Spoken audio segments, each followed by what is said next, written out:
Remettre les choses à plus tard semble inoffensif jusqu'à ce qu'un jour ton corps, ton esprit ou ton cœur décide de s'effondrer. Le problème n'est pas la tempête. Le problème est que tu l'as vu venir et pourtant tu n'as rien fait pour te renforcer.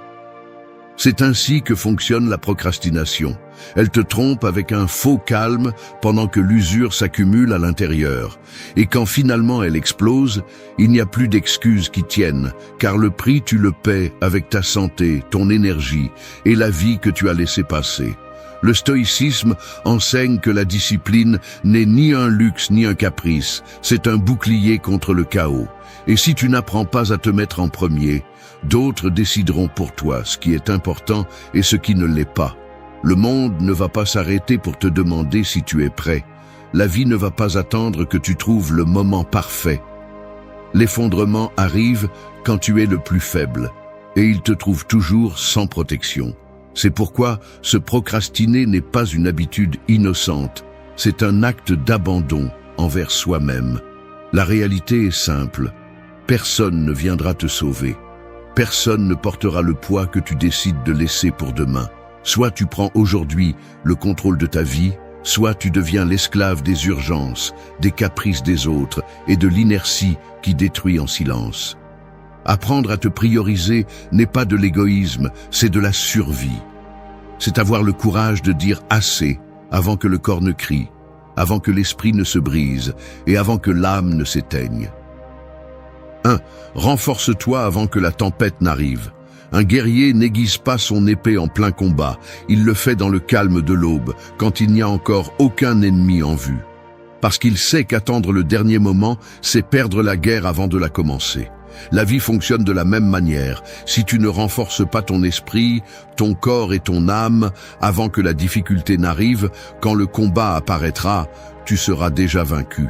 Se préparer n'est pas exagérer, c'est survivre. L'erreur de beaucoup est de vivre comme si l'effondrement n'allait jamais frapper à leur porte.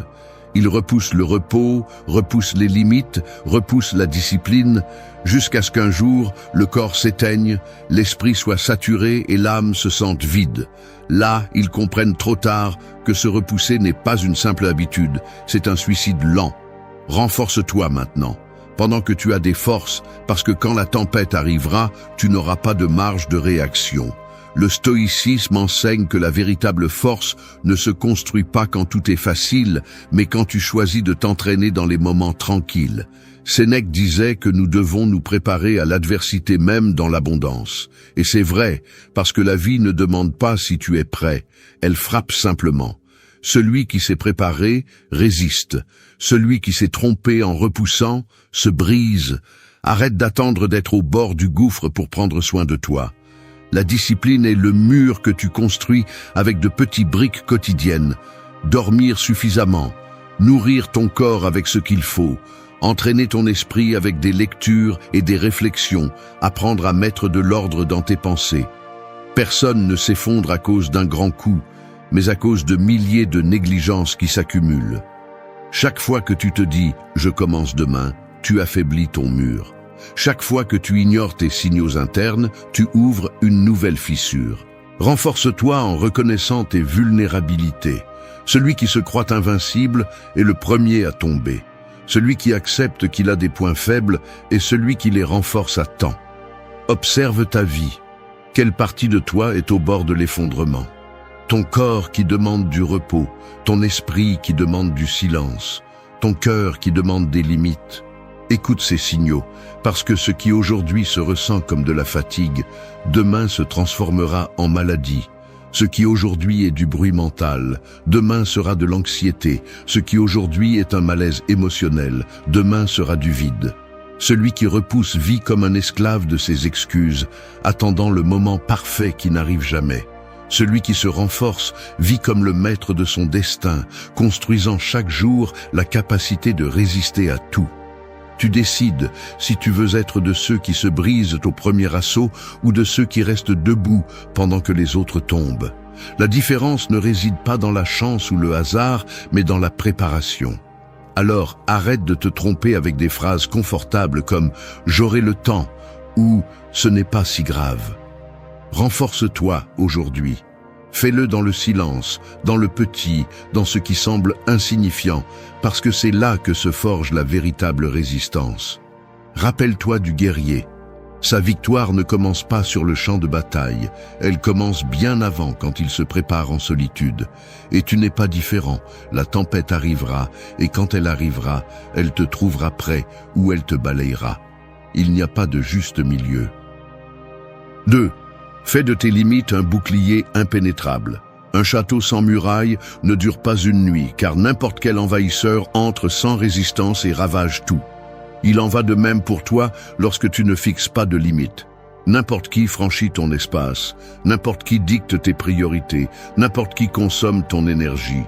Les limites sont tes murs invisibles, ceux qui définissent où se termine le monde des autres et où commence ton propre territoire. Si tu ne les élèves pas, tu perds non seulement ta paix, mais aussi ton identité. La plupart des gens repoussent la décision de fixer des limites par peur de déranger. Ils préfèrent dire oui quand ils veulent dire non, acceptent des charges qui ne leur incombent pas et finissent débordés, épuisés et amers. Ils pensent qu'être une bonne personne signifie tout supporter, mais tout ce qu'ils réussissent à faire, c'est s'effondrer de l'intérieur tout en feignant la force à l'extérieur. Le stoïcisme enseigne le contraire. Prendre soin de soi est un acte de justice, car si tu ne peux pas te gouverner toi-même, tu ne pourras pas être présent pour les autres. Une limite n'est pas une barrière d'égoïsme, c'est un bouclier de survie.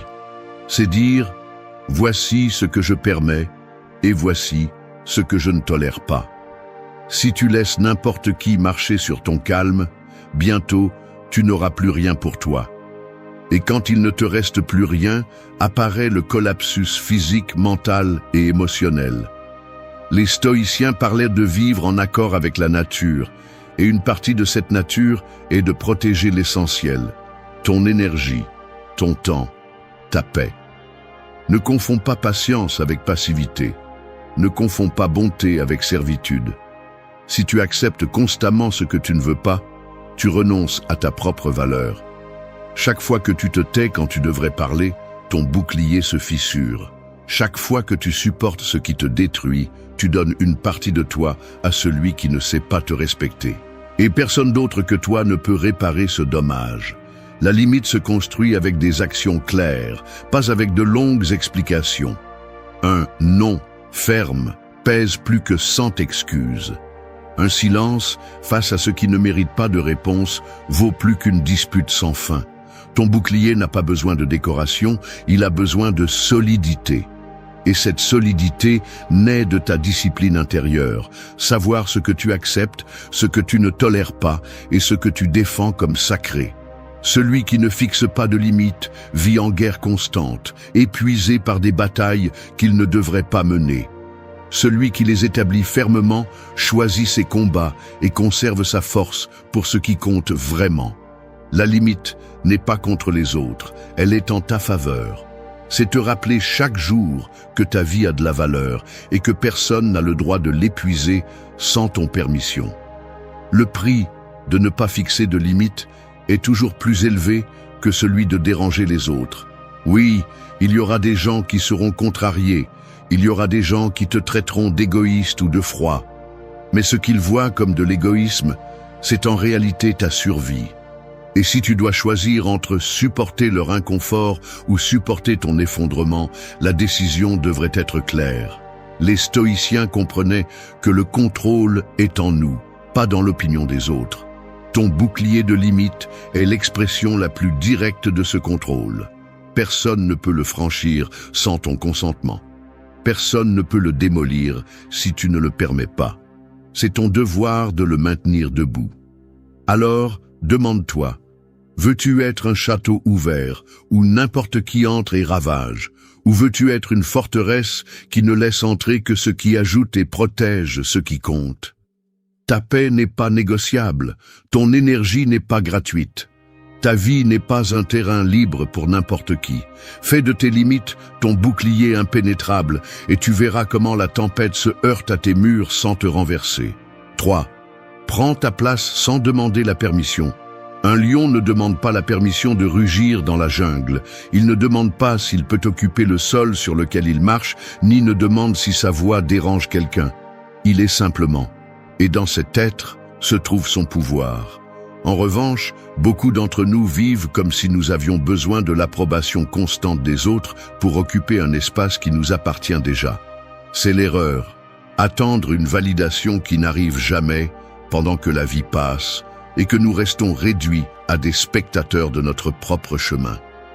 Quand tu diffères ta place, ce que tu fais réellement, c'est donner le volant de ta vie à d'autres. Tu commences à vivre en fonction de ce qu'ils attendent de toi, de ce qu'ils veulent de toi, de ce qui les arrange. Tu t'habitues à marcher courbé pour ne pas déranger, à te taire pour ne pas ennuyer, à obéir pour ne pas générer de rejet.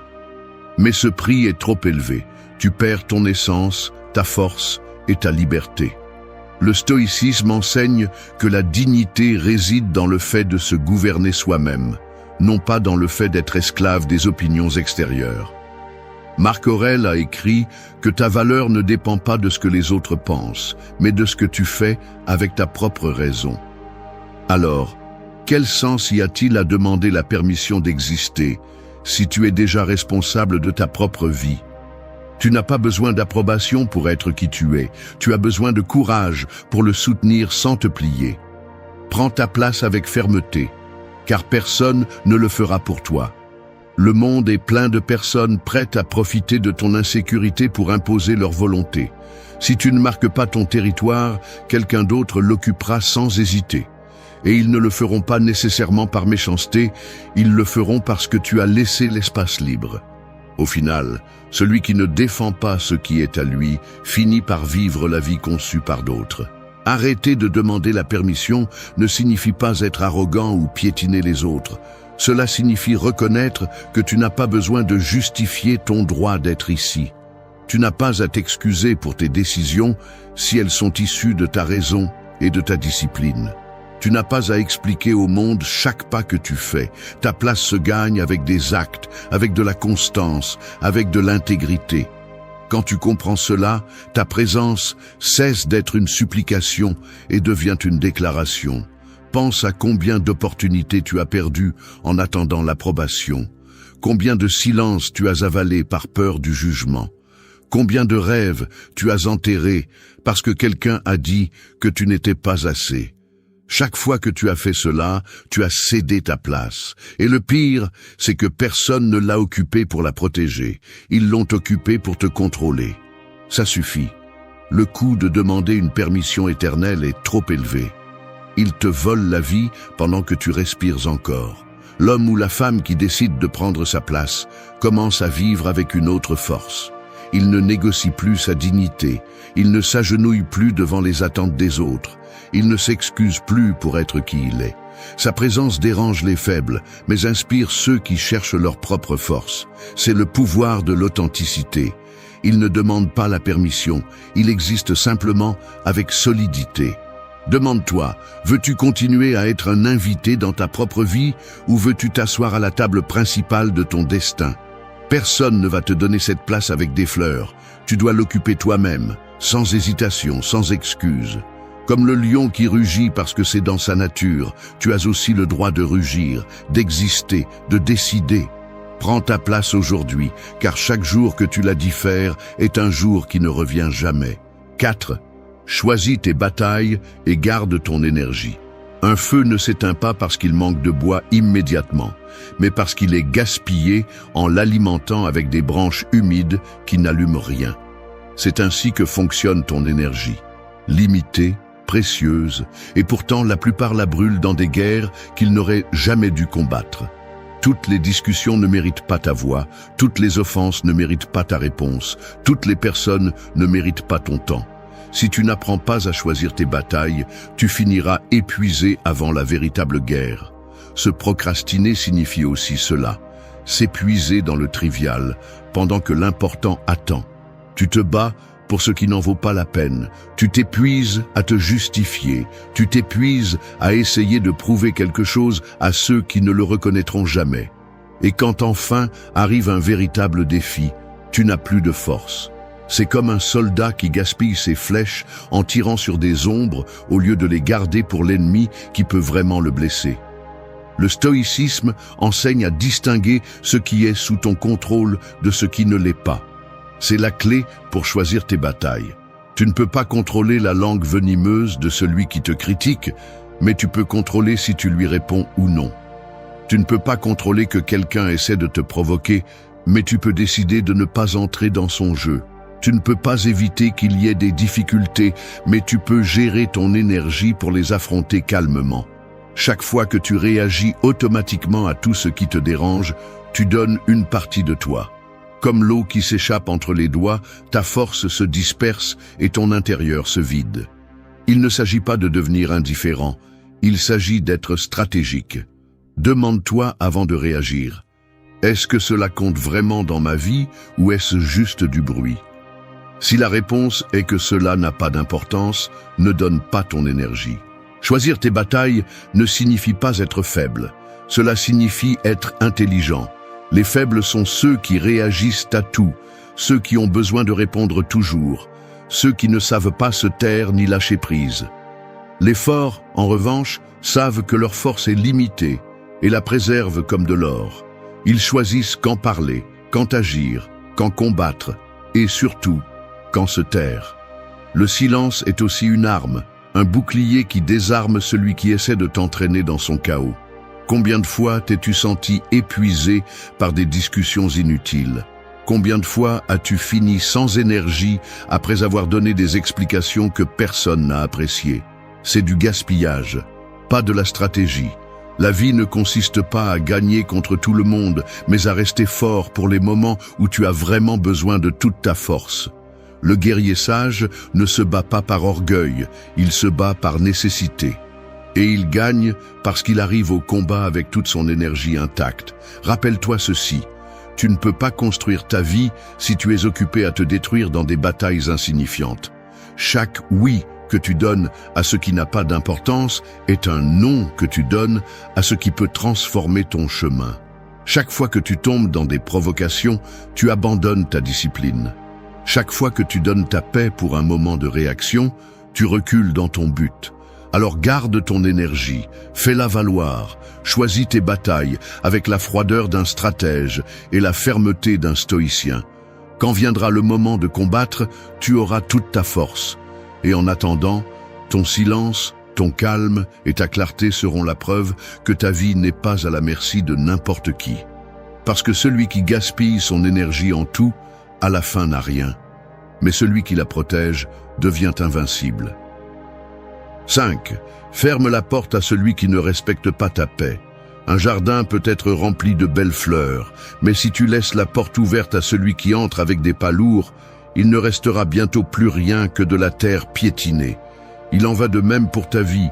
Peu importe combien tu as travaillé ta tranquillité, si tu permets l'entrée de personnes qui ne respectent pas ta paix, elles finiront par la détruire. Tout le monde ne mérite pas d'accéder à ton espace intérieur, et comprendre cela n'est pas de l'orgueil, c'est de la survie. L'erreur est de penser que nous devons tout tolérer pour maintenir des relations. On nous a appris à supporter, à se taire, à endurer, comme si cela était synonyme de maturité. Mais la seule chose que tu obtiens en laissant la porte ouverte à ceux qui ne savent pas apprécier ta paix, c'est de te perdre toi-même. Tu repousses ce dont tu as besoin. Tu donnes ton énergie et tu t'éteins petit à petit jusqu'à ce qu'un jour, tu ne te reconnaisses plus. Le stoïcisme enseigne que nous ne pouvons pas contrôler les autres, mais que nous pouvons contrôler qui nous laissons entrer dans notre vie. Marc Aurèle disait que l'âme se teint de la couleur des pensées avec lesquelles elle est le plus en relation. Que penses-tu qu'il se passe lorsque tu t'entoures de ceux qui apportent du bruit, du chaos et du mépris? Ton âme se contamine, ta tranquillité se perd et ta discipline se brise. C'est pourquoi fermer la porte n'est pas de la cruauté, c'est protéger ce qui te permet de rester debout.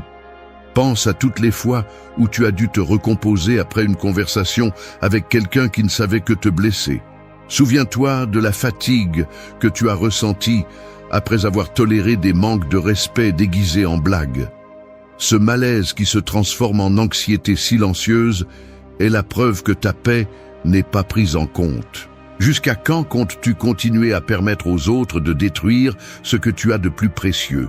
Fermer la porte ne signifie pas haïr, ne signifie pas souhaiter du mal. Cela signifie poser une limite définitive. Cela signifie dire « jusqu'ici » avec une fermeté qui ne se négocie pas. Il ne s'agit pas d'attendre que les autres changent, il s'agit de changer toi-même la façon dont tu permets leur accès. Celui qui ne sait pas respecter ta paix ne mérite pas d'être dans ton jardin, car chaque pas qu'il fait détruit ce que tu as cultivé avec effort. Beaucoup ont peur de le faire par crainte d'être seuls. Ils préfèrent la compagnie nuisible au silence protecteur. Mais ce choix coûte toujours cher. Il vaut mieux marcher seul qu'avec ceux qui sabotent ta sérénité. Le silence d'une porte fermée vaut plus que le bruit constant d'une porte ouverte à ceux qui ne comprennent pas le respect. Celui qui ne respecte pas ta paix ne mérite ni ton temps, ni ton énergie, ni ta présence, et ce n'est pas de l'égoïsme, c'est de la clarté. La paix ne se négocie pas, elle se défend. Les stoïciens comprenaient que le contrôle de l'esprit et de l'âme est sacré, et que personne ne peut avoir plus de pouvoir sur toi que toi-même. Si tu permets à d'autres de le voler, c'est toi qui donnes la clé de ta forteresse. Alors, prends la décision avec fermeté. Ferme la porte. Ne laisse pas entrer ce qui détruit. Ne justifie pas ce qui fait mal. Ne normalise pas ce qui éteint. Ta paix est ton bouclier, et celui qui ne la respecte pas est un ennemi déguisé. Souviens-toi du jardin. Tu peux semer des fleurs, prendre soin de la terre, arroser avec discipline. Mais tout ce travail est perdu si tu laisses l'entrée libre à celui qui ne sait pas apprécier. Protège ta paix avec la force d'un gardien. Ferme la porte et reste ferme. 6. Arrête de t'éteindre et allume ta propre force. Une lampe peut être conçue pour éclairer toute une pièce, mais si elle dépend toujours de l'électricité que d'autres lui fournissent, elle restera dans l'obscurité dès qu'ils la déconnecteront. C'est ce qui t'arrive quand tu laisses ton énergie dépendre de ce que les autres te donnent, de ce que les autres disent ou de ce que les autres permettent. Tu t'éteins petit à petit, jusqu'à ce qu'un jour, il ne reste plus que de l'ombre. La vérité est claire, soit tu allumes ta propre force de l'intérieur, soit tu finiras par vivre dans l'obscurité de ta propre vie. Beaucoup préfèrent se procrastiner, convaincus qu'à un moment donné, quelqu'un viendra pour les motiver, les stimuler ou les sauver. Mais cela n'arrive jamais. Dépendre de l'étincelle des autres est le chemin le plus rapide vers la frustration. Le stoïcisme enseigne que la force ne vient pas de l'extérieur, elle vient de l'intérieur que tu cultives tous les jours. Épictète le disait, « Personne n'a de pouvoir sur ton esprit si tu ne le lui donnes pas. » Et pourtant, nous vivons en donnant ce pouvoir comme s'il était bon marché. S'éteindre, c'est accepter de vivre en pilote automatique, sans voix propre, en attendant que le monde décide de ce qui te revient. Allumer ta force, c'est tout le contraire. C'est prendre le contrôle de ce qui dépend de toi, c'est nourrir ta discipline par des actions quotidiennes, c'est choisir de ne pas abandonner, même si tout autour de toi te pousse à le faire. La différence entre une vie de lumière et une vie d'ombre n'est pas la chance, c'est la décision de t'allumer sans attendre la permission. Combien de fois as-tu laissé ton enthousiasme mourir parce que les autres ne l'ont pas apprécié? Combien de fois as-tu éteint ta voix pour ne pas déranger? Combien de fois as-tu repoussé ce que tu voulais parce que personne ne l'a soutenu? Chacune de ces fois était comme souffler sur ta propre flamme. La réalité est dure. Si tu continues à attendre que les autres t'allument, tu ne brilleras jamais. Allumer ta force implique de prendre la responsabilité de toi-même. Tu n'as pas besoin de le crier, tu n'as pas besoin de le prouver, tu as juste besoin d'agir. Un entraînement constant, une pensée claire, une discipline qui ne dépend pas des applaudissements. La motivation que tu cherches à l'extérieur est instable. Un jour elle est là, et le lendemain elle disparaît. La force que tu construis à l'intérieur, en revanche, devient inébranlable parce qu'elle ne dépend que de toi. Les stoïciens pratiquaient le souvenir quotidien de leur propre mortalité, non pas pour s'éteindre, mais pour allumer leur objectif. Savoir que le temps est limité devrait te pousser à vivre avec plus de feu, pas moins. Chaque jour où tu t'éteins par peur, par confort ou par dépendance est un jour qui ne revient jamais. Et le temps perdu ne se récupère pas. Arrête de t'éteindre à cause des critiques. Arrête de t'éteindre à cause du rejet. Arrête de t'éteindre par peur de l'échec. Toutes ces choses sont des excuses qui allument les autres pendant qu'elles t'éteignent. Tu n'es pas né pour être une lampe déconnectée, tu es né pour générer ta propre lumière. N'attends pas qu'on t'applaudisse, n'attends pas qu'on te valide, n'attends pas qu'on te comprenne. Fais-le pour toi, parce que l'étincelle que tu allumes aujourd'hui est celle qui te maintiendra en vie demain. Ta force ne se mesure pas par l'absence de chute, elle se mesure par ta capacité à te relever et à te rallumer. Chaque chute peut éteindre une partie de toi, mais seulement si tu le permets. Si tu choisis de t'allumer à nouveau, alors aucune obscurité ne pourra te vaincre. Alors décide. Veux-tu vivre comme une lampe éteinte en attendant une connexion externe, ou veux-tu être un feu qui brûle de l'intérieur? La réponse n'est en personne d'autre. La réponse est en toi, ici et maintenant. Allume ta force. Car chaque jour où tu repousses cette décision est un jour de plus où tu choisis de vivre à moitié. 7. Lâche ce qui ne t'appartient pas. Un voyageur qui insiste pour porter des pierres qu'il trouve sur son chemin finit par s'épuiser avant d'atteindre sa destination. Les pierres n'étaient pas à lui, mais il a décidé de les mettre dans son sac à dos comme si elles l'étaient. C'est exactement ce que tu fais quand tu portes des culpabilités, des problèmes et des charges qui ne t'appartenaient jamais. Tu marches plus lentement, tu respires avec difficulté et tu finis par t'effondrer sous un poids inutile. La vie a déjà assez à faire avec ce qui te revient vraiment pour gaspiller ta force en portant ce qui appartient à d'autres. Se procrastiner signifie aussi cela.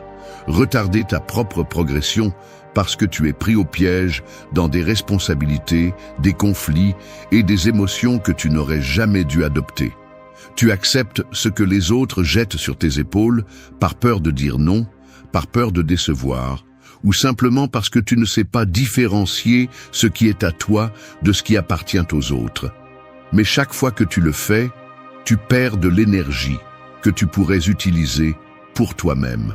Le stoïcisme enseigne à distinguer ce qui est sous ton contrôle de ce qui ne l'est pas. C'est la clé. Si tu ne peux pas le changer, si cela ne dépend pas de toi, pourquoi continues-tu à le porter? Il ne s'agit pas d'être indifférent ou froid. Il s'agit d'être juste avec toi-même. Personne ne peut parcourir son chemin tout en traînant les sacs à dos de tous ceux qui l'entourent. Tôt ou tard, l'excès te brise. Pense aux fois où tu as porté des culpabilités qui ne te revenaient pas. Tu t'es rendu responsable des erreurs de quelqu'un d'autre, comme si ta vie n'avait pas déjà les siennes. Pense aux discussions qui n'étaient pas les tiennes et dans lesquelles tu t'es quand même engagé, finissant par être blessé par un feu qui n'a jamais été le tien. Pense aux attentes que les autres ont placées sur toi et que tu as acceptées comme une obligation. Tout cela, ce sont des pierres dans ton sac à dos et aucune ne t'appartient. Lâche ce qui n'est pas à toi. Ne te trompe pas. Aider n'est pas la même chose que porter.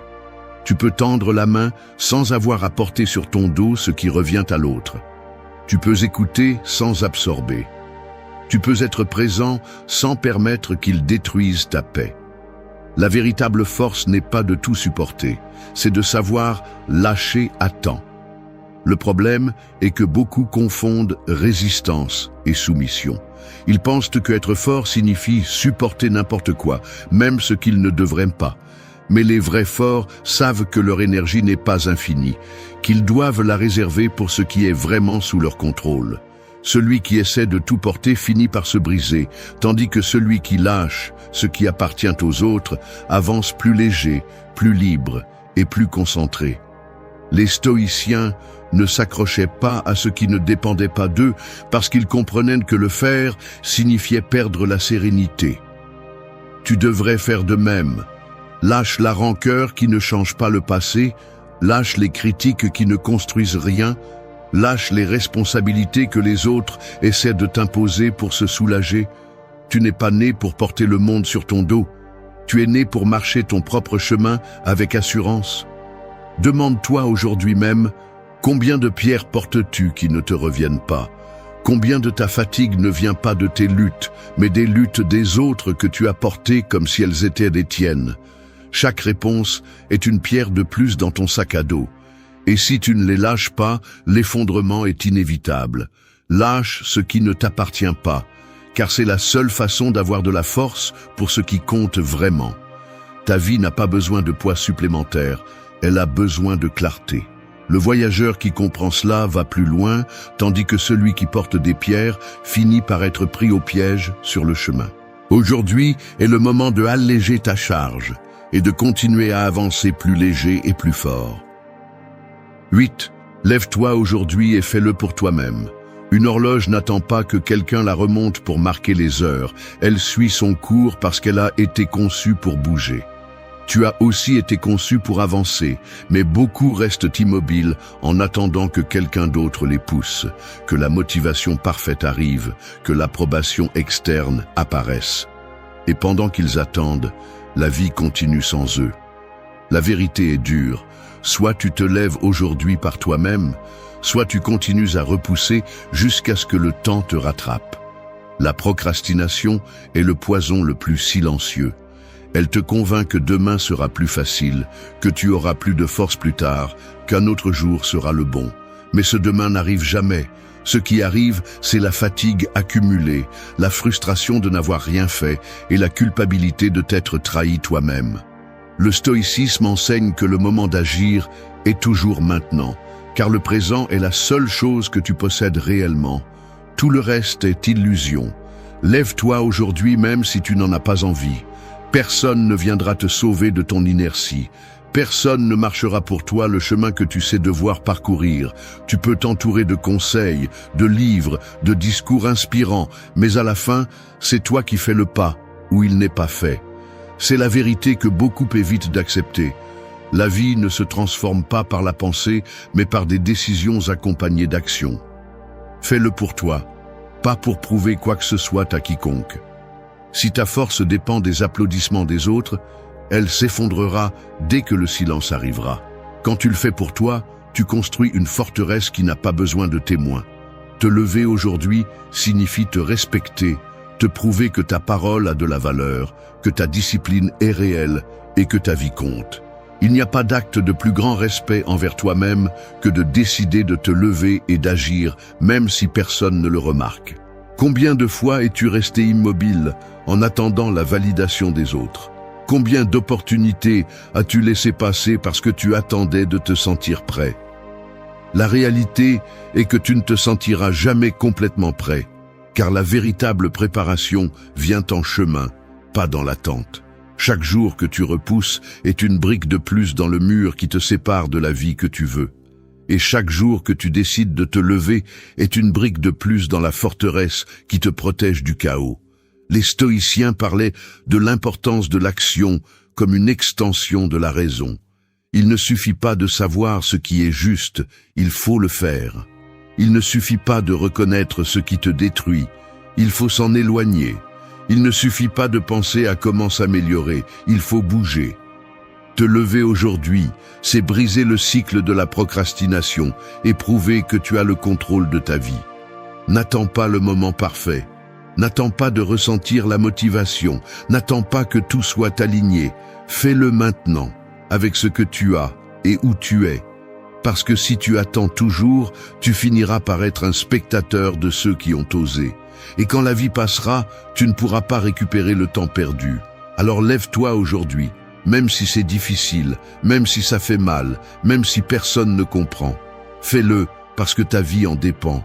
Fais-le parce que la tempête arrive toujours et que la seule chose qui te sauvera sera la discipline que tu as forgée avant.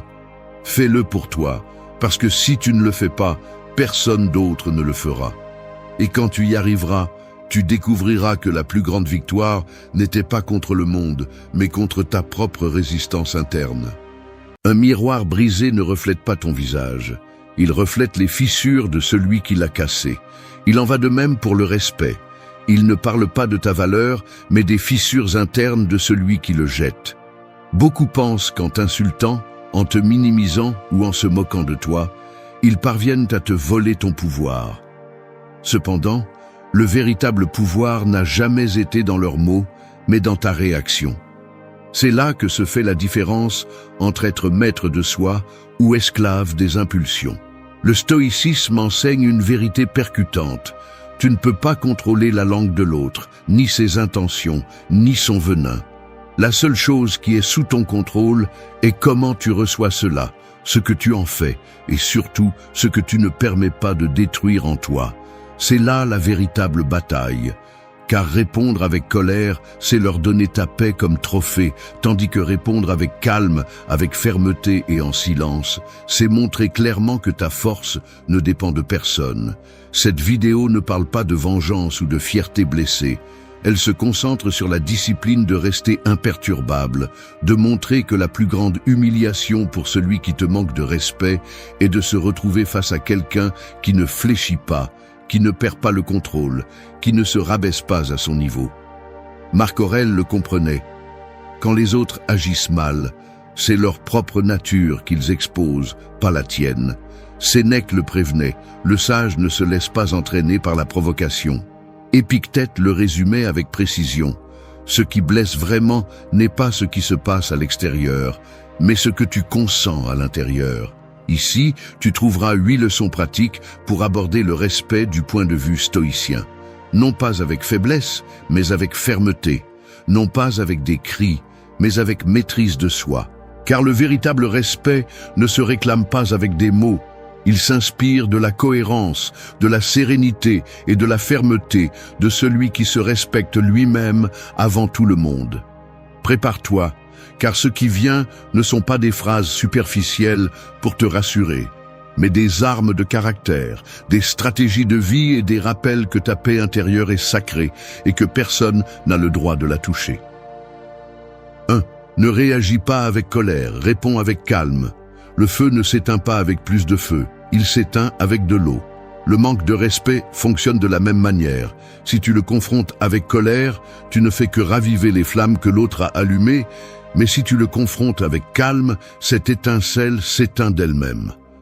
Ce que beaucoup ne comprennent pas, c'est que la colère est un cadeau que tu offres à l'offenseur. C'est céder ton centre, ta sérénité et ta force en échange d'un instant de soulagement qui se termine toujours par des regrets. Les stoïciens comprenaient que la provocation était inévitable, car les hommes agissent à partir de leur ignorance, de leur frustration et de leur propre vide. Marc Aurèle écrivait que lorsqu'une personne te fait du mal, pense d'abord qu'elle le fait parce qu'elle croit que c'est la bonne chose à faire, parce qu'elle ne connaît pas d'autre façon d'agir. Cela ne signifie pas la justifier, cela signifie comprendre que son attaque ne définit pas qui tu es, elle définit sa nature. En réagissant avec colère, tout ce que tu fais, c'est te rabaisser à son niveau, perdre ta hauteur et montrer que son poison a eu un effet. Répondre avec calme n'est pas une faiblesse, c'est une maîtrise. Le calme est le signe de celui qui est en contrôle de lui-même, de celui qui comprend que tout ne mérite pas une réponse immédiate, que chaque mot doit être mesuré comme un soldat mesure son mouvement avant d'entrer en combat. La colère est rapide et maladroite, le calme est lent et sûr. Celui qui maîtrise sa réaction a toujours l'avantage, car il montre qu'il n'est pas gouverné par l'impulsion, mais par la raison. Sénèque avertissait que la plus grande victoire est de vaincre la colère, car la colère détruit d'abord celui qui la ressent avant celui qui la reçoit. Et combien cette mise en garde est vraie. La fureur élève la voix, accélère le cœur, obscurcit l'esprit et transforme toute discussion en une guerre sans but. En revanche, le silence mesuré ou la parole sereine désarme sans avoir besoin de crier. L'autre attend ton explosion. Il veut que tu tombes dans son jeu, mais quand tu le surprends avec tempérance, tu le laisses sans armes. Dans la vie quotidienne, la pratique consiste à s'arrêter un instant avant de répondre, à respirer profondément, à observer avec froideur ce que l'autre essaie de provoquer. Cette seconde de pause est l'espace où tu reprends le contrôle, où tu décides si tu agis comme un esclave de l'impulsion ou comme un maître de toi-même. Pense que chaque offense est un entraînement, une opportunité pour renforcer la patience, comme le lutteur qui supporte de petits coups pour endurcir le corps. C'est ainsi que l'on entraîne le caractère, non pas en réagissant immédiatement, mais en choisissant consciemment la réponse. Répondre avec calme signifie aussi fixer des limites sans perdre son sang-froid. Il ne s'agit pas de tout supporter en silence, mais de montrer de la fermeté sans crier, de faire comprendre avec sérénité ce que tu n'es pas prêt à permettre. La différence est que la colère cherche à blesser, tandis que le calme cherche à enseigner et à clarifier que ta paix n'est pas à vendre. Cette attitude inspire le respect, même chez ceux qui ont essayé de te rabaisser. Le véritable pouvoir n'est pas de contrôler ce que disent les autres, mais de montrer qu'aucun mot ne peut te priver de ton contrôle interne. La colère transforme l'homme en prisonnier des autres. Le calme le rend libre. Chaque fois que tu choisis de répondre avec sérénité, tu deviens plus fort, plus impénétrable, plus maître de toi. Et c'est le message que le stoïcisme nous donne. Celui qui contrôle ses émotions ne vainc pas seulement le manque de respect, il vainc aussi son propre ego, qui exige toujours vengeance. Souviens-toi de cela clairement. Ne pas réagir avec colère ne signifie pas accepter l'humiliation. Cela signifie refuser d'être manipulé par les émotions des autres. 2. Établissez des limites claires et fermes. Un terrain sans clôture se remplit rapidement de traces étrangères, de marques que vous n'avez pas demandées et qui ne respectent pas votre espace. Il en va de même dans la vie. Si vous n'établissez pas de limites claires, d'autres marcheront sur vous, occuperont votre énergie et tenteront d'imposer leurs règles sur votre propre sol. Le manque de respect ne s'exprime pas toujours par des insultes directes, il se déguise souvent en demandes constantes, en blagues lourdes, en critiques déguisées en conseils ou en silence qui tentent de vous manipuler. Et lorsque vous ne savez pas où mettre un terme, vous finissez par porter des poids qui ne vous appartiennent pas. Le stoïcisme enseigne que la véritable liberté commence par se gouverner soi-même, et cette liberté ne peut exister que lorsque vous protégez vos frontières internes. Sénèque disait que personne ne peut vous nuire sans votre consentement, et ce consentement est souvent donné lorsque vous taisez ce qui devrait être dit, lorsque vous cédez là où vous devriez rester ferme. Établir des limites n'est pas un acte d'agression, c'est un acte de respect envers soi-même. Cela signifie reconnaître ce qui est à vous et ce que vous n'êtes pas prêt à permettre. Affronter le mépris nécessite de la clarté, car celui qui n'a pas ses valeurs claires finit par accepter n'importe quoi. La limite est la ligne qui sépare votre paix de l'invasion étrangère. Si quelqu'un vous crie dessus, votre limite est le calme avec lequel vous lui dites que vous n'accepterez pas cette façon de parler. Si quelqu'un se moque, votre limite est la gravité avec laquelle vous fermez la porte au jeu. Si quelqu'un insiste pour franchir ce que vous avez déjà marqué, votre limite est la distance que vous choisissez de prendre. Et tout cela sans avoir besoin de perdre le contrôle ou de tomber dans des provocations. Marc Aurèle rappelait que la vie de chacun est définie par ses pensées et ses choix, non par ce que les autres veulent imposer. En établissant une limite, vous n'essayez pas de changer l'autre. Vous déclarez simplement ce que vous tolérez et ce que vous ne tolérez pas. Ce geste est plus puissant qu'il n'y paraît, car il envoie un message silencieux de force. Ma paix n'est pas entre tes mains, ma dignité n'est pas à vendre, mes principes ne se négocient pas. Dans la vie quotidienne, poser des limites peut être inconfortable, car cela suscite de la résistance. Il y aura ceux qui vous accuseront d'être égoïste, ceux qui tenteront de manipuler votre fermeté, ceux qui vous diront que vous exagérez. Mais la vérité est autre. Ce qui dérange n'est pas votre limite, mais la perte de l'accès libre à votre énergie. Celui qui avait l'habitude de dépasser votre terrain est contrarié lorsqu'il trouve une porte fermée, mais ce malaise n'est pas votre problème. Votre responsabilité est envers vous-même, avec la préservation de votre paix et le respect que vous devez semer de l'intérieur. N'oubliez pas que la fermeté n'a pas besoin de violence. Une limite claire peut s'exprimer avec sérénité, avec peu de mots, avec la conviction de celui qui n'a pas besoin de crier parce que sa décision est prise. C'est la différence entre réagir impulsivement et agir avec sagesse. La fermeté tranquille devient inébranlable parce qu'elle ne dépend pas de la colère, elle dépend de la clarté. Chaque fois que vous établissez une limite, vous renforcez votre identité. Vous rappelez au monde qui vous êtes, ce que vous valorisez et ce que vous ne tolérez pas. Le mépris se nourrit du silence et de la confusion, mais il s'affaiblit face à la fermeté tranquille. Si vous voulez inspirer le respect, commencez par vous le montrer à vous-même. Celui qui se respecte n'a pas peur de déranger, n'a pas peur de s'éloigner, ni de perdre l'approbation. La limite est le mur invisible qui protège votre essence, et sans elle, n'importe quel vent vous emporte. Le stoïcien sait qu'il ne peut pas contrôler ce que font les autres. 3. Valorise plus ton opinion que celle des autres. Les feuilles sèches sont emportées sans but par le vent, allant d'un côté à l'autre sans décider où rester, sans avoir de racines pour les soutenir. C'est ainsi que vivent ceux qui confient leur valeur à l'opinion des autres, changeant de direction à chaque commentaire, permettant que la voix des autres pèse plus que la leur. Le manque de respect se nourrit de cette faiblesse, car celui qui ne s'affirme pas dans son jugement finit par croire n'importe quel jugement externe, même les plus injustes. Le stoïcisme enseigne que rien en dehors de toi ne peut te définir.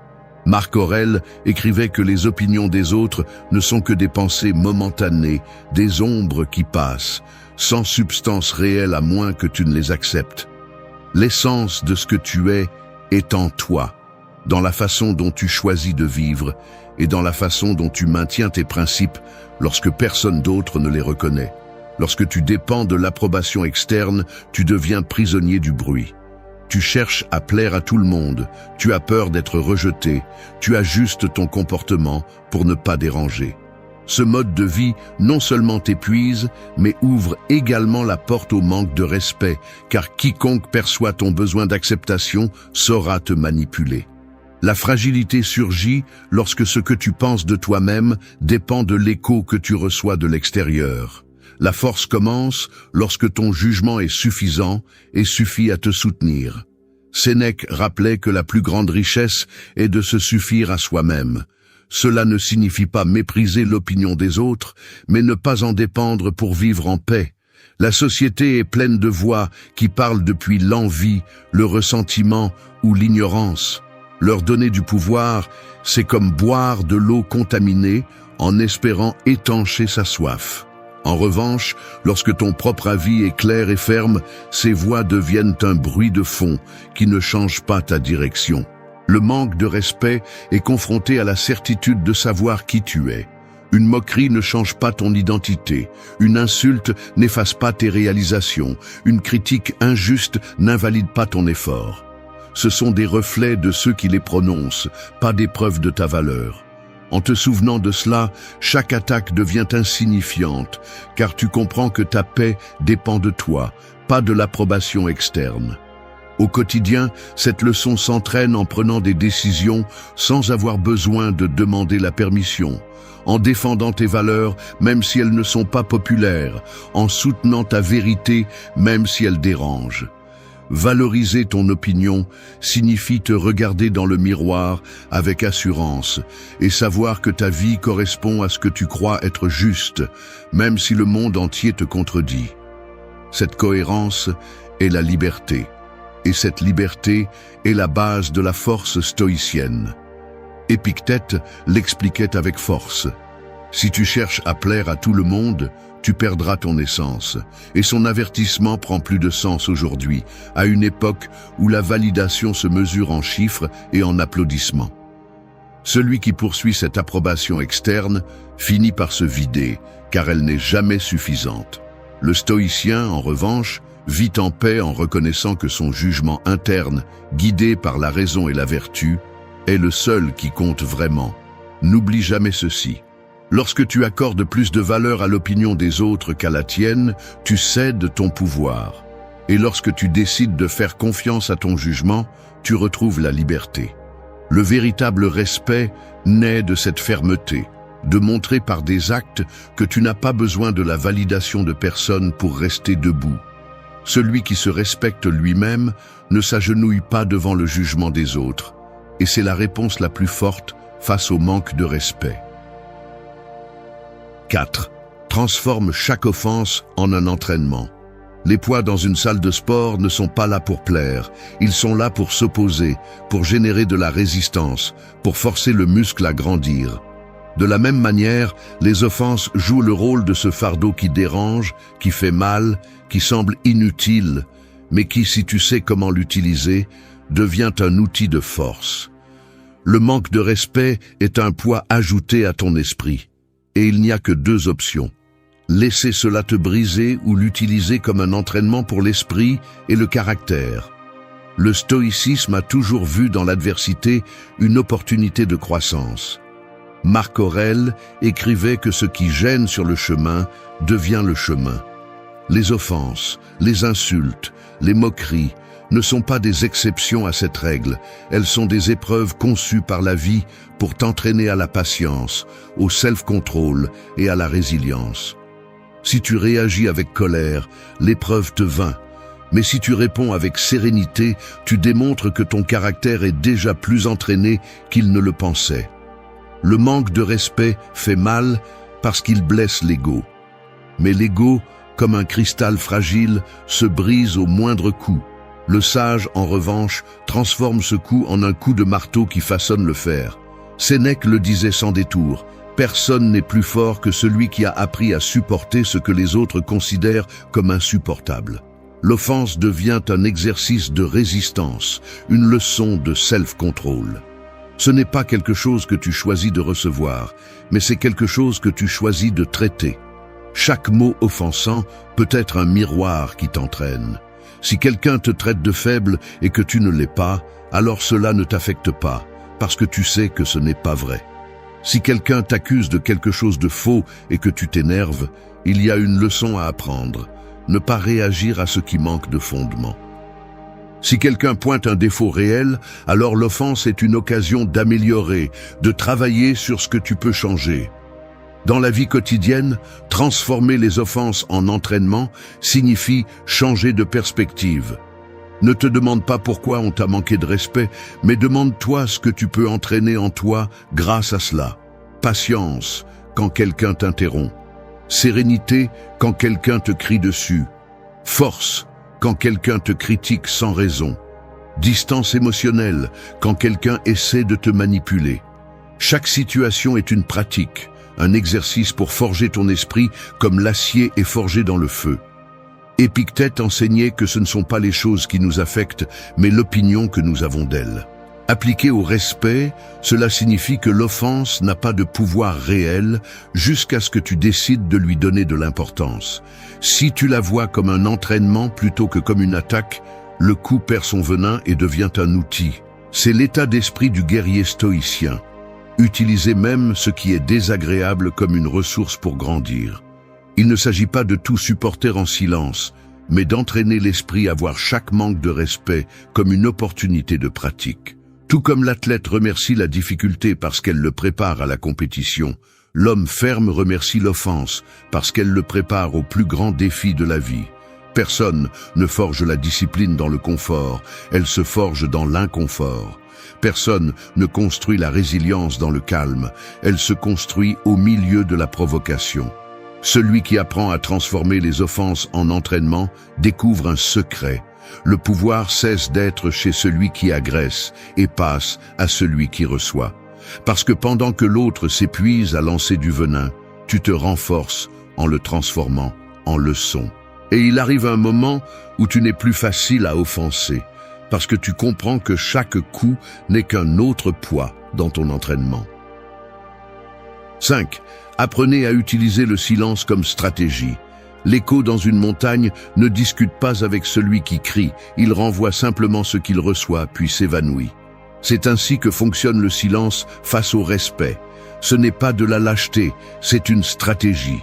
Celui qui se tait avec intention ne se rend pas, il s'élève. Le silence devient un mur invisible qui protège votre paix, tandis que l'autre, incapable de vous entraîner à son niveau, se consume dans sa propre provocation. Le stoïcisme a toujours valorisé le pouvoir de la retenue. Marc Aurèle disait que si les mots n'apportent pas de bien, il vaut mieux les garder. Le silence ne signifie pas absence de réponse, il signifie choisir la meilleure réponse, aucune. Dans un monde où tout le monde réagit immédiatement, celui qui sait se taire démontre sa maîtrise. Et cette maîtrise fait plus mal à l'offenseur que toute insulte renvoyée, car son intention était de vous sortir de votre centre, et ce qu'il reçoit est un vide impossible à briser. Sénèque expliquait que la colère a besoin de carburant, et rien n'éteint ce feu comme le manque de réaction. Celui qui vous manque de respect attend votre explosion, attend votre colère, attend votre justification. Lorsqu'il rencontre le calme et le silence, il se confronte à un miroir qui l'expose. Il découvre que son pouvoir sur vous n'était qu'une illusion. Voilà la force du silence. Il transforme la provocation en un geste inutile, en un coup qui rebondit sans laisser de traces. Dans la vie quotidienne, le silence n'est pas toujours facile à appliquer. Nous sommes conditionnés à répondre, à nous défendre, à vouloir prouver que nous avons raison. Mais le stoïcien sait que toutes les batailles ne méritent pas d'être menées, car beaucoup sont des pièges qui volent de l'énergie. Se taire n'est pas tout permettre, c'est réserver vos forces pour ce qui compte vraiment. Vous n'avez pas besoin de répondre à chaque moquerie au travail, vous n'avez pas besoin de clarifier chaque mensonge qui circule, vous n'avez pas besoin de discuter avec chaque personne qui cherche la bagarre. Épictète le résumait en une leçon dure. Si quelqu'un vous insulte et que vous vous énervez, le problème n'est pas l'insulte, c'est votre manque de contrôle. Appliquer le silence dans ces moments-là, c'est pratiquer la vertu la plus difficile, la tempérance. Ce n'est pas réprimer les émotions, c'est les diriger, c'est choisir de ne pas nourrir le jeu de l'autre. Dans cet acte, vous démontrez que vous ne dépendez pas de la validation ni de l'approbation, parce que votre force est en vous, pas dans ce que l'autre attend. Le silence communique aussi. Il transmet que vous n'avez pas besoin de défendre votre dignité avec des cris, parce que vous la portez si clairement que personne ne peut vous la prendre. Il envoie un message de supériorité calme, celle de celui qui sait que répondre serait tomber sur le terrain de l'ennemi. Lorsqu'une personne offense et reçoit le calme, son attaque perd de sa force. Elle devient un bruit sans écho. Il ne s'agit pas de se taire toujours. Il y a des moments où il faut poser des limites et parler fermement. Mais il y a beaucoup d'autres moments où le silence est l'épée la plus tranchante. La différence est de reconnaître quand le mot ajoute et quand il soustrait. Cet discernement fait du silence une stratégie, pas une fuite. Apprendre à utiliser le silence, c'est s'entraîner à une forme supérieure de pouvoir.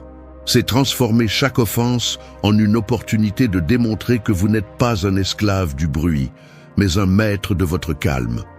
Lorsque vous choisissez de vous taire, vous ne perdez pas, vous gagnez le contrôle. Et chaque fois que vous pratiquez cette maîtrise, vous construisez une présence si solide qu'elle n'a pas besoin d'explication. Parce que le respect véritable, celui qui ne se demande pas avec force, naît du calme imperturbable de celui qui sait que le silence peut être la réponse la plus percutante face au mépris qui vient. 6. Garde la cohérence avec tes valeurs. Un bâtiment peut paraître imposant de l'extérieur, mais si ses fondations sont faibles, le moindre tremblement le fait s'effondrer. Il en va de même pour les personnes qui parlent de principes, mais ne les mettent pas en pratique. L'incohérence est la faille qui affaiblit la forteresse intérieure et ouvre la porte au manque de respect. Celui qui ne vit pas selon ses valeurs devient une cible facile, car ses paroles manquent de poids et son comportement n'inspire pas confiance.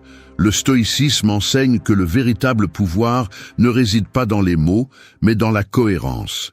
Marc Aurèle l'écrivait dans ses méditations. « Fais en sorte que ta vie soit en harmonie avec ce que tu prêches. » Sénèque le réaffirmait en soulignant que rien n'est plus crédible que la constance entre ce que l'on pense et ce que l'on fait. Épictète le résumait crûment. Ne dis pas que tu es philosophe, vis comme tel. Ce même principe s'applique pour faire face au manque de respect. Si tu dis que tu valorises ta dignité, tu dois le démontrer par tes actes. Si tu dis que la paix est une priorité, tu ne peux pas réagir avec violence. Si tu prêches l'autocontrôle, tu ne peux pas le perdre à la première provocation. La cohérence est une armure invisible. Lorsque tu maintiens ton comportement aligné avec tes valeurs, personne ne peut pointer de contradiction en toi. Cette solidité inspire le respect même chez ceux qui ont voulu t'humilier. Parce que même s'ils essaient de t'attaquer, ils se retrouvent face à quelqu'un qui ne se trahit pas lui-même. Cette fermeté, silencieuse et constante, est une leçon plus dure que n'importe quelle réponse. Dans la vie quotidienne, l'incohérence se remarque dans les petits détails. Celui qui exige le respect, mais traite les autres avec mépris. Celui qui parle de calme, mais vit en réagissant avec colère. Celui qui se vante de sa force, mais s'effondre à la première critique. Ce manque d'unité entre ce que l'on dit et ce que l'on fait affaiblit l'autorité personnelle. En revanche, la cohérence fait que ta présence parle pour toi, que ton exemple soit impossible à ignorer. Le manque de respect ne peut pas toujours être évité, mais il peut perdre son impact lorsque tu démontres par tes actes que rien ne t'écarte de tes principes. Si quelqu'un t'insulte et que tu réponds avec sérénité, ta cohérence reste intacte. Si quelqu'un essaie de se moquer de toi et que tu maintiens ta dignité sans tomber dans les provocations, tu renforces ta position. Sénèque avertissait que le plus grand dommage que l'on peut se faire est de se contredire. L'incohérence génère une guerre interne, une perte de confiance en soi qui se reflète vers l'extérieur. En revanche, la cohérence te donne une paix profonde, parce que tu sais que tu ne dépends pas du regard des autres pour valider tes décisions. Cette paix est la base de la résilience, car elle te maintient ferme même lorsque tout autour de toi essaie de te briser. La cohérence ne signifie pas rigidité, elle signifie loyauté envers l'essentiel. Tu peux changer d'opinion, tu peux apprendre, tu peux corriger des erreurs, mais tu ne dois pas trahir ce que tu reconnais comme tes valeurs les plus élevées.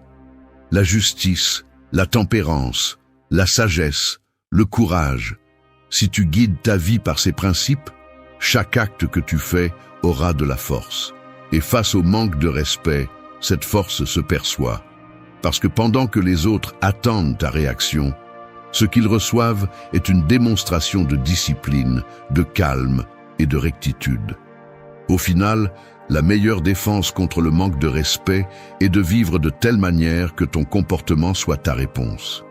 Lorsque tu maintiens la cohérence avec tes valeurs, peu importe ce qu'ils disent ou ce qu'ils font, car ta vie elle-même devient l'exemple qui fait taire tout le monde. 7. Ne reste pas là où tu perds ta paix. L'eau dans un récipient sale finit par être contaminée, peu importe sa pureté initiale. De la même manière, ta paix intérieure se salit lorsque tu restes dans des lieux, des relations ou des environnements où le respect est constant. Peu importe combien tu essaies de rester serein, si tu vis constamment exposé à l'hostilité, ton esprit s'use. L'erreur de beaucoup est de croire que la force consiste à tout résister, alors qu'en réalité, la véritable force est aussi de savoir se retirer à temps. Le stoïcisme enseigne que le sage ne s'accroche pas à ce qui lui fait du mal. Marc Aurèle répétait que nous devons nous éloigner de ce qui corrompt l'âme, tout comme le corps se détourne du poison. Il ne s'agit pas de fuir, mais de choisir clairement où il vaut la peine de rester. Car chaque espace où tu investis ton énergie façonne ce que tu es. Si cette énergie est consommée à te défendre contre des offenses constantes, tu deviens peu à peu prisonnier d'un environnement qui ne te permet pas de grandir. Le respect répété est comme un acide silencieux. Il use ta confiance, affaiblit ton moral et finit par normaliser l'inacceptable. Rester là, c'est accepter un mensonge dangereux, que tu ne mérites pas mieux. Sénèque avertissait que l'homme sage ne reste pas là où sa dignité est méprisée, car la vie est trop courte pour la donner à ceux qui ne savent pas l'apprécier. T'éloigner de ces lieux est un acte d'amour-propre, une déclaration que ta paix vaut plus que toute approbation externe. Dans la vie quotidienne, cela signifie prendre des décisions fermes, quitter cette conversation qui se transforme toujours en moquerie, sortir de ce groupe où l'on ridiculise ce que tu es, mettre fin à cette relation dans laquelle tes limites ne sont jamais respectées. Ce n'est pas de la faiblesse, c'est de la clarté. Tu ne restes pas parce que tu as compris que personne ne gagne à rester sur un champ de bataille où la seule conséquence est de perdre ton calme. Épictète l'expliquait simplement. Si l'endroit où tu te trouves te vole ta vertu, ce n'est pas un endroit pour toi. Son enseignement reste valable aujourd'hui, car la modernité est pleine d'environnements contaminés, des milieux de travail toxiques aux liens personnels basés sur la manipulation. Si tu décides de rester, le prix est ta paix. Et la paix, dans la pensée stoïcienne, est le bien suprême, car sans elle, il n'y a pas de clarté de jugement ni de capacité à agir avec vertu. Quitter l'endroit où tu perds ta paix ne sera pas toujours facile. Il y aura la peur de la solitude, du jugement, de l'incertitude, mais chaque pas que tu fais, loin du manque de respect, est un pas vers la liberté. Avec chaque limite que tu imposes, en choisissant de te retirer, tu reprends le contrôle de ta vie. Et le plus important, tu envoies un message puissant à ton intérieur, que tu te valorises assez pour ne pas accepter moins que ce que tu mérites. Cette décision renforce ton estime de toi plus que n'importe quel mot d'encouragement.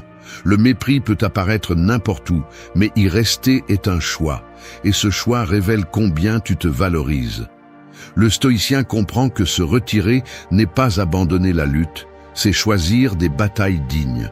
Au final, protéger ta paix n'est pas de l'égoïsme, c'est la plus haute forme de respect envers toi-même. Car celui qui se respecte assez ne reste jamais là où il perd son calme, et cet acte silencieux devient la leçon la plus claire pour tous ceux qui l'entourent. C'est pourquoi il est important que tu le saches. 8. N'oublie pas que le véritable respect s'inspire, il ne se réclame pas. Une bougie n'a pas besoin de crier pour éclairer, elle brille simplement, et dans son silence, elle oblige tout le monde à reconnaître sa lumière. Le véritable respect fonctionne de la même manière. Il ne s'obtient pas par des menaces, ni par des revendications désespérées. Il s'inspire par le comportement, la cohérence et la fermeté de caractère. Celui qui tente d'imposer le respect par la force n'obtient qu'une peur momentanée, mais jamais une admiration authentique. En revanche, celui qui vit avec discipline et maîtrise de soi laisse une empreinte qui parle pour lui-même lorsqu'il garde le silence. Le stoïcisme enseigne que l'autorité la plus puissante naît de l'exemple. Marc Aurèle, en tant qu'empereur, comprenait qu'il ne pouvait pas forcer tout le monde à le respecter en tant qu'homme, mais qu'il pouvait inspirer le respect en vivant selon la vertu. Le calme au milieu de la tempête, la justice au milieu du chaos, la tempérance au milieu des excès, telles étaient ses armes.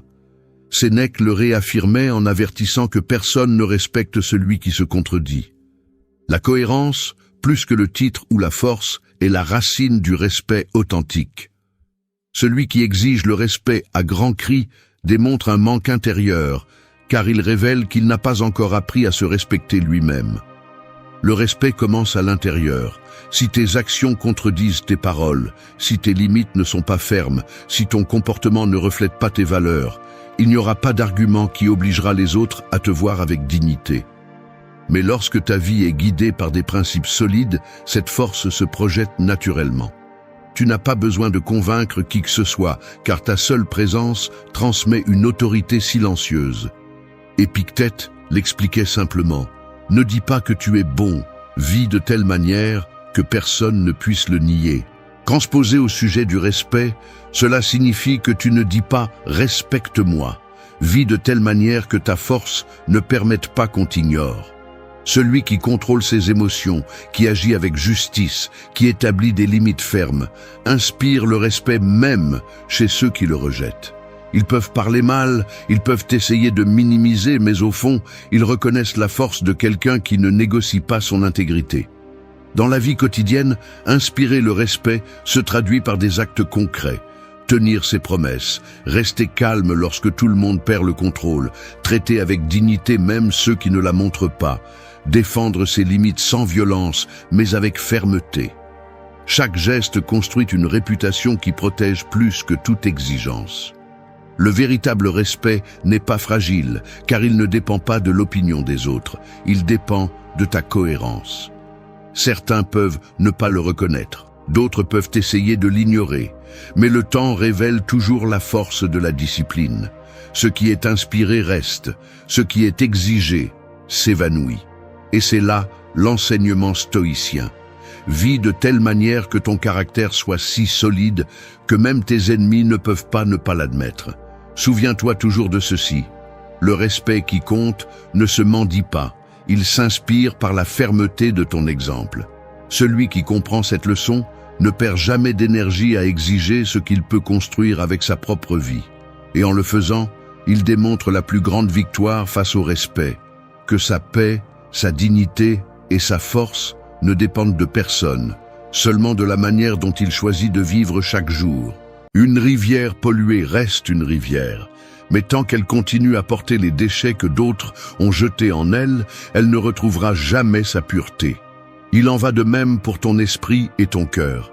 Tu traînes silencieusement les maux qui t'ont blessé, les émotions que tu n'as jamais digérées, les souvenirs que tu as préféré pousser au fond. Tu marches avec le poids de ce qui n'est pas résolu, et même si tu souris à l'extérieur, à l'intérieur de toi, ce courant est trouble, chargé, sans la force naturelle qu'il devrait avoir. Le stoïcisme nous enseigne que la vie ne consiste pas à prétendre être calme pendant que tu te consumes de l'intérieur, mais à nettoyer la rivière de tes émotions jusqu'à ce qu'elle coule à nouveau clairement. Ce n'est pas un processus romantique ou doux, c'est une confrontation directe avec toi-même. Il s'agit de regarder ce que tu évites de regarder, d'écouter ce qui te dérange, de lâcher ce que tu portes en silence. Ici, il n'y a pas de raccourci ni de phrases de motivation vide. Il y a un travail réel, psychologique et émotionnel, un chemin qui exige de la discipline et de la crudité pour te libérer de tout ce qui te retient. Au cours de ce voyage, nous parlerons de 8 leçons pratiques inspirées du stoïcisme, non pas comme des théories lointaines, mais comme des outils que tu peux appliquer dans ta vie quotidienne pour te purifier des réactions automatiques, des pensées chaotiques et des relations qui t'épuisent. Chaque conseil est une pièce de ce processus de désintoxication émotionnelle, conçu pour que tu retrouves ta clarté mentale et ta force intérieure. Prépare-toi, car ce qui vient n'est pas confortable. Il ne s'agit pas de l'écouter comme un simple spectateur, mais d'oser l'appliquer dans ta propre vie. Celui qui suit ce chemin ne cherche pas un réconfort superficiel, il cherche un véritable pouvoir sur lui-même. Et si tu décides de rester jusqu'à la fin, tu découvriras que derrière l'inconfort et le silence se trouve quelque chose que peu de gens atteignent, la liberté de ne pas être esclave de ce que tu ressens, ni de ce que les autres essaient de projeter sur toi. 1. Fais une pause avant de réagir. Une allumette allumée peut éclairer une pièce sombre, mais si tu la rapproches trop de la poudre à canon, le résultat ne sera pas de la lumière, mais de la destruction. C'est ainsi que fonctionnent tes réactions. Une impulsion mal contrôlée peut ruiner ce que tu as construit pendant des années, peut brûler des ponts, peut laisser des cicatrices sur des personnes qui ne méritaient pas ton débordement. Le problème n'est pas dans le stimulus, mais dans la façon dont tu choisis de répondre. Et la vérité est que la plupart des gens vivent comme des esclaves de leurs impulsions, croyant qu'ils n'ont pas d'autre choix que de réagir instantanément, comme s'ils étaient des marionnettes de ce qui se passe à l'extérieur. Le stoïcisme enseigne le contraire. Entre ce qui se passe et ta réponse, il y a un espace invisible. Cet espace est petit, mais il contient la différence entre un être humain faible qui se laisse emporter et un être fort qui domine son monde intérieur. Épictète l'a dit clairement. Ce ne sont pas les faits qui nous perturbent, mais l'interprétation que nous donnons à ces faits. Et à cet instant, dans cette pause, ton destin se définit. Chaque fois que quelqu'un te provoque, quand un mot offensant arrive à tes oreilles, quand un geste t'allume de l'intérieur, tu as l'occasion de prouver ta force. Le faible réagit instantanément, décharge sa colère, lance des mots qu'il regrette plus tard. Le fort respire, s'arrête, regarde la situation comme s'il était un étranger, et alors il choisit. Cette pause est une arme psychologique, un bouclier qui te sépare du chaos et te permet de répondre avec stratégie plutôt qu'avec impulsivité. Ne confonds pas la pause avec la lâcheté. Il ne s'agit pas de rester immobile comme un meuble, ni de se laisser marcher dessus. La pause est un calcul conscient, un espace où tu décides quel mouvement tu feras. C'est comme le guerrier qui mesure la distance avant de porter le coup. Le fou se lance sans réfléchir et meurt à la première tentative. Le sage attend, observe et agit avec précision. Cette différence marque qui a le contrôle et qui est contrôlé. Pratiquer la pause, c'est entraîner ton esprit dans le quotidien. Dans le trafic, quand quelqu'un s'interpose brusquement, au lieu de crier ou de maudire, respire et répète dans ta tête « Je ne vais pas donner ma paix à cet étranger ». Quand un membre de ta famille cherche à te provoquer avec des commentaires sarcastiques, au lieu de tomber dans son jeu, garde le silence et analyse s'il mérite ton énergie. Quand la vie te donne un coup inattendu, rappelle-toi qu'il ne s'agit pas de réagir comme un animal blessé, mais d'agir comme un stratège qui voit au-delà de l'instant. Avec le temps, tu remarqueras un changement profond. Au début, tu ressentiras la tension de vouloir répondre immédiatement. Ton corps demandera un exutoire, tes mots surgiront avec force.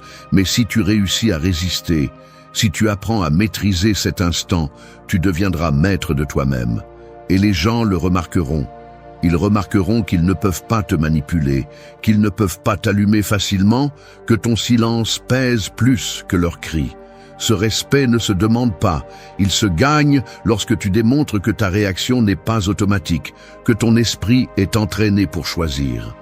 Souviens-toi toujours de la métaphore de l'allumette. N'éteins pas ton feu, mais ne le gaspille pas non plus en explosions inutiles.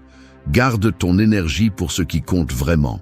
Chaque pause que tu fais est une déclaration de pouvoir.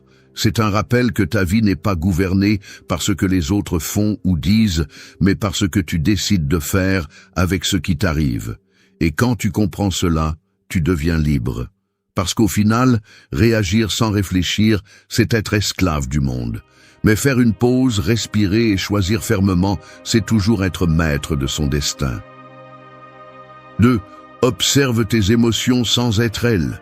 La mer peut se déchaîner avec des tempêtes, soulever des vagues violentes et rugir avec fureur, mais dans ses profondeurs, il y a toujours du calme. Ce calme profond est ta véritable essence, tandis que les vagues sont tes émotions. Beaucoup font l'erreur de croire qu'ils sont les vagues elles-mêmes, alors qu'en réalité, ils sont l'océan qui les contient. Ils s'identifient à la colère, à la tristesse, à l'euphorie, et finissent par être emportés par chaque vague qui apparaît à leur surface. Le stoïcisme enseigne à se rappeler cette différence. Tu n'es pas ce que tu ressens, tu es celui qui observe ce qui se passe en toi. Marc Aurèle l'expliquait en soulignant que l'esprit a la capacité de prendre du recul par rapport à ses propres pensées. Quand tu oublies cela, tes émotions gouvernent ta vie. Un mot négatif ruine ta journée. Un geste indifférent de quelqu'un que tu apprécies te plonge dans l'insécurité. Une petite frustration transforme ton monde en chaos. Tu es emporté d'un côté à l'autre comme un bateau sans gouvernail. Observer les émotions ne signifie pas les nier, ni prétendre qu'elles n'existent pas. Cela signifie les reconnaître et rester centré. Il y a une énorme différence entre dire « je suis en colère » et dire « je remarque de la colère en moi ». Dans la première phrase, tu confies ton identité à l'émotion. Dans la seconde, tu affirmes ta position en tant qu'observateur. Cette petite nuance fait la différence entre être prisonnier ou maître de ton intérieur. Pense à cela dans la vie quotidienne. Quand la colère frappe à ta porte, il est courant de la laisser entrer comme si elle était la maîtresse de la maison. Tu parles sous son influence, tu agis avec sa force aveugle, et ensuite tu restes avec les restes de ce qu'elle a détruit. En revanche, si tu apprends à l'observer, tu détectes la chaleur sur ta peau, la tension dans la mâchoire, la respiration accélérée, et tu dis « Voici la colère, mais je ne suis pas elle ». Alors naît la liberté. Il en va de même pour la tristesse, la peur, l'anxiété. Les observer à distance te permet de voir qu'elles sont passagères, pas ton essence. Cet entraînement est pratique et s'applique chaque jour. Lorsque tu reçois un message qui te dérange, au lieu de réagir immédiatement, arrête-toi et reconnais ce qui l'éveille en toi. Lorsque tu entends une critique, ne te justifie pas tout de suite, remarque d'abord quelle émotion surgit. Lorsque tu fais face à une décision qui te fait peur, observe les histoires que ton esprit invente avant d'agir. Chaque situation est un gymnase mental où tu renforces ta capacité à être témoin et non esclave. Avec discipline, cette pratique te rend imperturbable. Non pas parce que tu es insensible, mais parce que tu arrêtes de confondre les vagues avec l'océan. Les autres le perçoivent. Ils voient que les émotions surgissent et disparaissent en toi, mais ne t'emportent pas. Cela génère du respect et une présence difficile à briser. Le calme de celui qui observe vaut plus que 1000 mots de celui qui perd le contrôle. Rappelle-toi toujours la métaphore de la mer. Les vagues sont intenses, changent, s'élèvent et tombent. Mais l'océan reste l'océan. Tu es cette profondeur sereine. Permets-toi de ressentir, mais ne te confonds pas avec ce que tu ressens. La colère, la tristesse et la peur passeront, mais l'observateur que tu es reste. Et quand tu découvres que tu peux les voir sans devenir elles, tu comprends que la véritable force n'est pas de ne pas ressentir, mais de ne pas laisser ce que tu ressens décider pour toi. 3. Fais silence chaque jour. La ville ne dort jamais. Il y a toujours des moteurs qui rugissent, des voix mélangées, des écrans allumés, des notifications insistantes. C'est comme vivre dans une fête sans fin où chaque bruit rivalise pour ton attention. Au milieu de tout ce tumulte, tu oublies à quoi ressemble ta propre voix intérieure, et c'est le prix que tu paies pour être disponible pour tout. Tu perds en clarté, tu perds en concentration, tu perds en paix. Le silence devient alors un luxe oublié, alors qu'en réalité, il devrait être ton refuge quotidien. Le stoïcisme le comprenait bien. Les sages ne cherchaient pas à remplir leur temps avec du bruit, mais avec de la réflexion.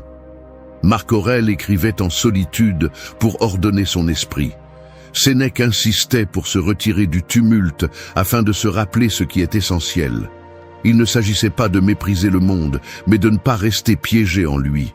Aujourd'hui, plus que jamais, cette discipline du silence est nécessaire, car tu vis à une époque où le bruit n'est pas seulement à l'extérieur, il s'est également installé en toi. Fais silence chaque jour, comme un acte de rébellion. Ce n'est pas simplement éteindre le portable ou arrêter de parler, c'est couper le flux de stimuli qui intoxiquent ton esprit. Commence par 1 minute, ferme les yeux, respire et affronte ce vide que tu crains tant. Tu découvriras combien c'est difficile. Ton esprit se désespère, cherche quelque chose pour se divertir, veut remplir le vide avec n'importe quoi. Et c'est là que commence la purification. Quand tu résistes à cette urgence, quand tu restes en silence, même si cela te met mal à l'aise, tu commences à retrouver ta clarté. Le silence est inconfortable parce qu'il te met face à ce que tu évites. Tes pensées refoulées apparaissent. Tes émotions non résolues s'agitent, tes insécurités te parlent avec force. Ce qui apparaît est justement ce que tu as besoin de voir. La plupart des gens fuient vers le bruit parce qu'ils ne supportent pas leur propre écho intérieur. Toi, en revanche, si tu décides de rester, tu affronteras ton véritable ennemi, le chaos que tu portes en toi. Pratiquer le silence quotidien ne signifie pas abandonner tes responsabilités ni vivre comme un ermite. Cela signifie prendre quelques minutes de ta journée pour vider ton esprit, nettoyer le bruit et écouter l'essentiel. Cela peut être au réveil, avant de dormir, ou même au milieu de la journée. Éteins les distractions, éloigne-toi des gens pour un moment et reste avec toi-même. Ce moment devient un terrain d'entraînement pour ton esprit. Tu apprends à résister à la nécessité constante de stimuli, à tolérer le vide et à trouver de la force en lui. Avec le temps, cette habitude transforme ta façon de vivre. N'oublie pas que le silence n'est pas une absence, c'est une présence. C'est la présence de toi avec toi-même. C'est la présence de clarté là où il y avait auparavant de la confusion. C'est la base qui soutient tes décisions, car seul celui qui s'écoute en silence sait vraiment ce qu'il veut et ce dont il a besoin. Fais du silence un rituel quotidien, même s'il est bref. 5 minutes peuvent suffire pour réinitialiser ton esprit et nettoyer le bruit accumulé. Pense à ces minutes comme à une purification, comme l'eau qui emporte la poussière d'un long chemin. Et quand tu reviens au bruit inévitable du monde, tu porteras en toi un centre solide, un espace qui ne peut pas être contaminé. C'est la véritable discipline, ne pas craindre le silence, mais le chercher. Parce que celui qui parvient à être en paix avec le vide ne dépend plus du bruit pour se sentir vivant. Et cette maîtrise intérieure est l'une des armes les plus puissantes que tu peux cultiver. 4. Écris ce qui te pèse. Un guerrier ne va pas au combat avec un sac à dos rempli de pierres. Avant de se battre, il se débarrasse de ce qui le ralentit, car il sait que le poids inutile le condamne à perdre. Toi, en revanche, tu marches avec des charges invisibles tous les jours, des souvenirs qui ne se dissipent pas, des mots que tu n'as pas dits, des blessures que tu n'as pas exprimées. Ces pierres ne se voient pas, mais elles consomment ton énergie. Elles te privent de clarté, te volent ta présence, te maintiennent prisonnier d'un labyrinthe interne dont tu ne trouves pas la sortie. L'écriture devient alors ton arme secrète, l'acte de lâcher ce que tu ne peux plus porter. Le stoïcisme valorisait le pouvoir d'écrire. Marc Aurèle n'a pas laissé ses méditations pour qu'elles soient publiées. Il les a écrites pour nettoyer son esprit, pour ordonner ce qui le troublait et donner une direction à son esprit. Chaque mot inscrit sur le papier était un exercice de discipline intérieure. Et cette même pratique est disponible pour toi.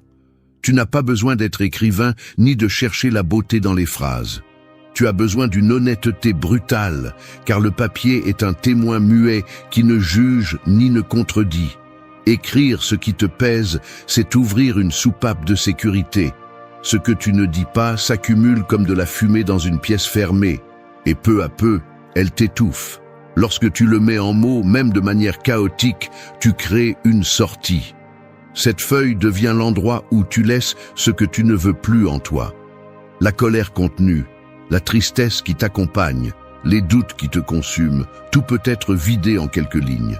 Cela ne disparaît pas magiquement, mais cela change de place. Cela cesse d'habiter en toi pour occuper l'espace de l'encre et du papier. Fais-le avec discipline, pas comme un exutoire occasionnel. Consacre quelques minutes chaque jour à écrire ce que tu ressens. Ne cherche pas à le faire parfaitement, cherche à le faire réellement. Si quelque chose t'a blessé, écris-le. Si quelqu'un t'a déçu, mets-le en mots. Si la peur te paralyse, décris-la. À la fin de chaque exercice, tu ressentiras un soulagement, comme si tu avais laissé tomber une partie de ce sac à dos invisible. Ce soulagement est une purification, un nettoyage émotionnel. De plus, l'écriture a un effet secondaire puissant. Elle te montre ce que tu nierais autrement. Lorsque tu relis tes mots, tu découvres des modèles, des obsessions, des insécurités qui se répètent. Tu vois clairement comment ton esprit insiste pour tourner autour des mêmes thèmes, comment ta douleur est liée aux mêmes erreurs, comment ta colère pointe toujours dans la même direction. Cette prise de conscience est un cadeau. Elle te donne la possibilité d'arrêter de fuir ce qui te pèse et de commencer à l'affronter directement. Imagine que chaque feuille écrite est comme jeter une pierre dans la rivière. Une après l'autre, les charges commencent à se détacher et l'eau recommence à couler sans blocage. Cela ne signifie pas que ta vie devient parfaite, mais cela signifie que tu ne marches plus en traînant des poids qui ne te correspondent pas. Tu deviens plus léger, plus clair, plus maître de ton énergie. Ne sous-estime pas cette pratique par sa simplicité. Le monde est plein de personnes qui taisent ce qu'elles devraient exprimer, qui se brisent en silence parce qu'elles n'ont jamais trouvé un espace sûr pour lâcher ce qu'elles portaient. Le papier peut être cet espace. Il ne te trahira pas, il ne te demandera pas d'explication, il n'utilisera pas tes confessions contre toi. Il recevra simplement ce que tu lui donnes et le transformera en clarté. Fais de l'écriture une habitude, même si elle est brève. Une page par jour peut faire la différence entre rester coincé dans tes charges ou commencer à te libérer d'elles. Écris ce qui te pèse, transforme-le en mots et puis laisse-le partir. Cet acte simple peut te sauver de années de répression et de confusion. Parce qu'un guerrier ne gagne pas par la force brute. 5. Accepte tout avec amour. Le feu ne se plaint pas de ce qu'il consume. Il brûle avec la même intensité face à un tronc sec qu'à une branche humide. Il ne distingue pas entre ce qui est facile et ce qui est difficile. Il transforme simplement tout en chaleur et en lumière. C'est ainsi que tu devrais affronter ta vie, en acceptant chaque circonstance, agréable ou douloureuse, comme une partie du matériel qui alimente ta force. C'est l'amor fati, l'amour du destin, l'art d'embrasser non seulement ce que tu aimes, mais aussi ce qui te blesse, parce que tu comprends que tout a une place dans ta formation. L'erreur commune est de résister à ce qui ne peut pas être changé. Tu te plains de ce qui s'est passé, tu maudis ce qui est devant toi, tu perds de l'énergie à souhaiter que la réalité soit différente. Cette lutte est inutile, car rien de l'extérieur n'obéit à tes désirs. La souffrance ne vient pas de l'événement lui-même, mais de la résistance. Quand tu refuses d'accepter, tu deviens l'esclave de ce qui s'est déjà passé. Le stoïcisme enseigne que le véritable pouvoir réside dans la transformation de chaque coup en enseignement, chaque chute en élan, chaque blessure en cicatrice qui te rappelle de quoi tu es fait. Accepter avec amor fati ne signifie pas te résigner. Se résigner, c'est baisser la tête et supporter sans sens. Accepter, c'est lever les yeux et dire « Cela m'appartient aussi, cela fait aussi partie de mon histoire ». C'est prendre l'adversité comme un entraînement, comme le poids qui renforce le muscle. Marc Aurèle voyait chaque difficulté comme une opportunité d'exercer la vertu. Le feu consume tout et le transforme en son essence. Tu dois faire de même. Rien n'est superflu, rien n'est gaspillé, tout peut être transformé. Pense aux épreuves que tu as affrontées. Peut-être une trahison, une perte, une maladie. Ce sont peut-être des moments qui t'ont détruit sur le moment, mais si tu regardes en arrière, tu remarqueras que ces expériences t'ont aussi façonné. Elles t'ont donné une clarté que tu n'avais pas auparavant. Elles t'ont forcé à grandir. Elles t'ont appris à lâcher prise sur ce que tu ne contrôles pas. C'est l'amor fati en action. Regarder ton passé sans haine. Regarder ton présent sans plainte. Regarder ton futur sans peur. Le pratiquer est un défi quotidien. Quand quelque chose ne se passe pas comme tu l'espères, au lieu de tomber dans la frustration, dis-toi « Cela fait aussi partie de mon chemin ». Quand quelqu'un te déçoit, au lieu de t'empoisonner avec du ressentiment, rappelle-toi que même cette personne est devenue ton enseignant. Quand la vie te prend ce que tu aimes, même si ça fait mal, comprends qu'il y a aussi dans ce vide un espace pour construire une nouvelle force. L'amor fati ne supprime pas la douleur. Il la transforme en matériau pour ta grandeur. Fais de cette idée une habitude mentale. Chaque fois que l'adversité se présente, répète « Je l'aime parce que c'est à moi. Je l'accepte parce que c'est une partie de mon destin. » Cette phrase n'est pas une faiblesse, c'est du pouvoir. Cela signifie qu'il n'y a rien qui puisse te briser, parce que tout ce qui arrive, tu l'absorbes, tu l'intègres et tu le transformes en partie de toi. Tu deviens comme le feu que rien n'éteint, comme la rivière qui ne s'arrête jamais, comme le rocher qui résiste au siècle. L'amor fati est une liberté absolue. Celui qui le pratique ne craint pas demain, parce qu'il sait que ce qui viendra fera partie de son histoire. Il ne vit pas piégé dans la nostalgie, parce qu'il comprend que ce qui est perdu a aussi rempli sa fonction. Il ne maudit pas ses épreuves, parce qu'il sait qu'elles ont forgé son tempérament. Il vit avec fermeté, avec gratitude et avec une acceptation radicale. C'est la voie stoïcienne. Ne pas fuir la vie, ne pas se battre contre l'inévitable, mais aimer tout. Parce que tant que tu continues à rejeter ce qui se passe, tu seras l'esclave de la frustration. Mais quand tu décides d'accepter avec amor fati, tu découvriras que tout. 6. Écoute ton corps.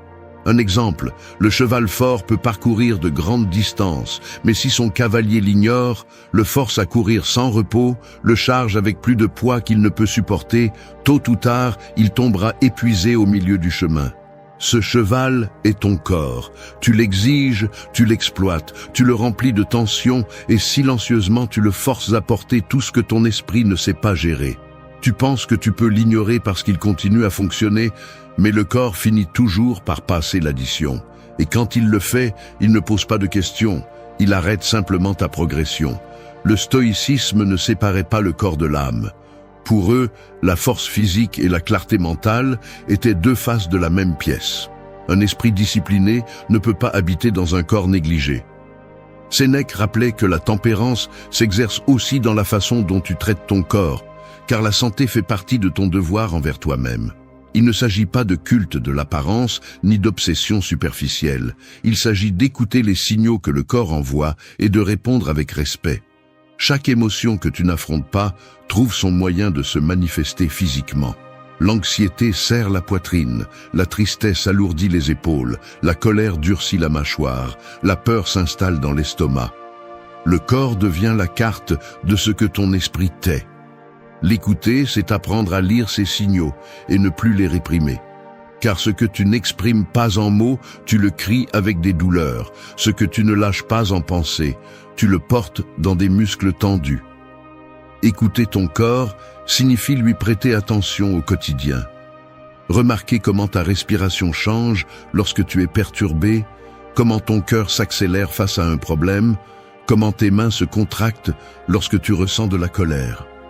Cela signifie t'arrêter et respirer profondément lorsque la tension apparaît, ne pas continuer à courir comme si de rien n'était.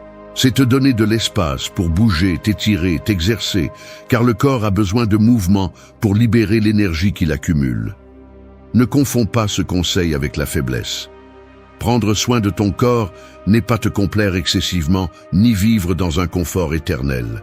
L'écouter est une discipline, car il faut de la volonté pour s'arrêter, pour se reposer, pour te nourrir de ce qui te nourrit vraiment, au lieu de t'anesthésier avec des excès. Il faut du courage pour reconnaître que tu es épuisé et que tu as besoin de faire une pause, au lieu de masquer ta fatigue avec plus de café ou plus de distraction. Celui qui ignore son corps vit de manière inconsciente. Celui qui l'écoute apprend à garder la machine bien réglée pour résister. Fais de l'entretien corporel une habitude stoïcienne. Consacre quelques minutes par jour à observer ta respiration. Remarque si tu es tendu au réveil. Demande-toi quelles émotions tu ressens dans chaque partie de ton corps et laisse-les sortir par le mouvement. Marche, fais de l'exercice, relâche la rigidité. Même dans le calme, apprends à écouter. Le corps est un messager constant, et lorsque tu l'ignores, tu finis par perdre de la clarté non seulement physique, mais aussi mentale. Avec le temps, tu découvriras que ton corps peut être ton meilleur allié. Il te prévient avant que tu n'exploses émotionnellement. Il t'alerte lorsque tu portes plus que tu ne devrais. Il te montre la connexion entre ce que tu penses et ce que tu ressens. Tu apprendras à t'arrêter avant que le stress ne se transforme en maladie, avant que la tension ne devienne chronique, avant que le silence émotionnel ne se transforme en douleur physique. Celui qui écoute son corps n'est pas faible, il est sage. Parce qu'il comprend que la véritable force ne consiste pas à ignorer les signaux, mais à les honorer pour continuer à avancer avec résistance et avec un véritable pouvoir. 7. Protège ton énergie. Imagine une lampe allumée au milieu de la nuit. Peu importe la puissance de son ampoule, si tu laisses les fenêtres ouvertes et que le vent souffle fort, la flamme finira par s'éteindre. Il en va de même pour toi.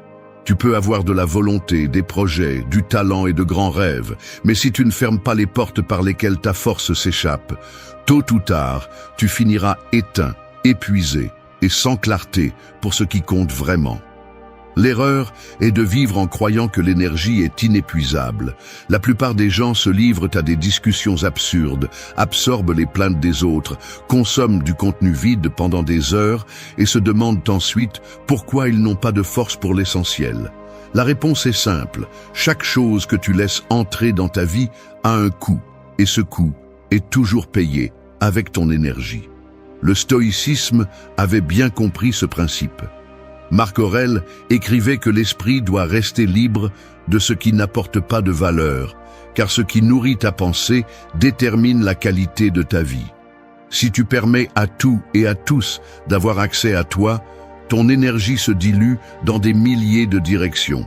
La protéger ne signifie pas devenir froid ou mépriser le monde. Cela signifie choisir fermement à quoi tu prêtes attention et à quoi tu la refuses. C'est de la discipline.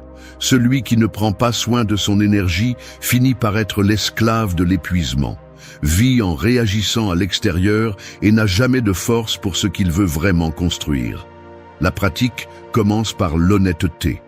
Demande-toi, cette personne me renforce-t-elle ou me tire-t-elle vers le bas avec sa négativité? Cette conversation m'apporte-t-elle de la clarté ou me remplit-elle de bruit? Cette activité me rapproche-t-elle de ce que je cherche ou ne fait-elle que voler mon temps? Répondre honnêtement peut te mettre mal à l'aise, car beaucoup de choses que tu fais au quotidien sont des fuites silencieuses. Mais si tu n'agis pas, tu continueras à gaspiller ta vitalité sur ce qui ne le mérite pas. La clarté commence par le courage de reconnaître ce qui te draine. Poser des limites est la clé. Il ne s'agit pas de crier ou de donner des explications théâtrales. Les limites commencent en toi et s'expriment par des actes concrets. Parfois, c'est garder le silence face à une provocation. D'autres fois, c'est éteindre le téléphone pour ne pas être l'esclave des notifications. D'autres fois, c'est annuler un engagement vide et te consacrer à ce qui compte vraiment pour toi. Chaque fois que tu décides « je ne vais pas dépenser mon énergie pour ça », tu renforces ton caractère. Chaque limite est un mur invisible qui protège ta paix. Avec le temps, tu verras comment tout change. Tu ne seras plus disponible pour chaque drame étranger. Tu ne te sentiras plus utilisé par ceux qui cherchent seulement à décharger leur frustration sur toi. Tu ne termineras plus tes journées avec le sentiment d'être vide sans avoir fait quelque chose de significatif. Tu retrouveras ton focus, tu retrouveras ta force et le plus important, tu retrouveras le respect de toi-même. Celui qui protège son énergie projette de la fermeté, transmet de la clarté et devient quelqu'un de difficile à manipuler. Le monde respecte celui qui se respecte. Celui qui protège son énergie devient maître de son destin. Celui qui ne le fait pas finit par s'éteindre dans l'obscurité, épuisé par les autres et oublié par lui-même. Tu décides si ton feu sera faible et fragile ou s'il sera une flamme impossible. 8. Fais un reset quotidien. Pense à un ordinateur qui ne redémarre jamais. Au début, il fonctionne bien, mais avec le temps, il commence à ralentir, accumule des erreurs, se bloque et cesse de répondre. Ce n'est pas que la machine est inutile, c'est qu'elle a besoin d'un redémarrage pour nettoyer la mémoire et retrouver sa performance maximale. Ton esprit et tes émotions fonctionnent de la même manière. Si tu ne fais pas un reset quotidien, tu traînes des tensions, des préoccupations et des pensées qui s'accumulent comme des fichiers corrompus jusqu'à te saturer. Et alors, même si tu essaies d'avancer, tu n'obtiens pas de clarté parce que ton intérieur est surchargé. Le stoïcisme enseignait l'importance de la réflexion quotidienne. Marc Aurèle écrivait chaque soir pour revoir ses actes, apprendre de ses erreurs et préparer son esprit pour le lendemain. Sénèque recommandait d'examiner sa conscience à la fin de la journée comme on passe en revue un soldat. Il ne le faisait pas par habitude, mais parce qu'il comprenait que l'esprit a besoin d'un nettoyage constant. Fais un reset quotidien comme un acte de pouvoir. Peu importe si ta journée a été bonne ou mauvaise, si tu as accompli beaucoup ou peu, si tu as gagné ou perdu. L'important est de t'arrêter et de vider le poids accumulé. Tu peux le faire en écrivant ce que tu as appris, en méditant en silence, en respirant consciemment, ou simplement en fermant les yeux pour organiser ce que tu ressens. Ce moment est une purification qui empêche tes erreurs d'hier de te poursuivre demain. L'erreur de beaucoup est de croire que le repos physique suffit. Ils dorment, mais se réveillent avec la même anxiété parce qu'ils n'ont jamais redémarré l'esprit. Il ne sert à rien d'éteindre le corps si la tête reste allumée. Le reset est différent. C'est une rupture intentionnelle avec le passé immédiat. C'est te rappeler que chaque jour est une vie en miniature, avec son début et sa fin, et que tu as l'opportunité de fermer des cycles chaque nuit pour te réveiller libre. Pratique-le avec discipline. À la fin de la journée, avant de te lancer dans les distractions habituelles, pose-toi des questions directes. Qu'est-ce que j'ai bien fait? Qu'est-ce que j'ai mal fait? Qu'est-ce que je peux améliorer demain? Ne cherche pas la perfection, cherche la clarté. Reconnaître tes échecs n'est pas une punition, c'est le redémarrage qui évite de répéter les mêmes erreurs. Reconnaître tes succès n'est pas de la vanité, c'est du carburant pour continuer à avancer. Ce bilan bref mais honnête est la clé pour rester ferme sur le chemin. Le reset implique aussi de lâcher ce que tu ne peux pas changer. Si quelque chose a mal tourné, accepte-le et laisse-le dans la journée qui se termine. Si quelqu'un t'a blessé, ne porte pas cette blessure au lendemain.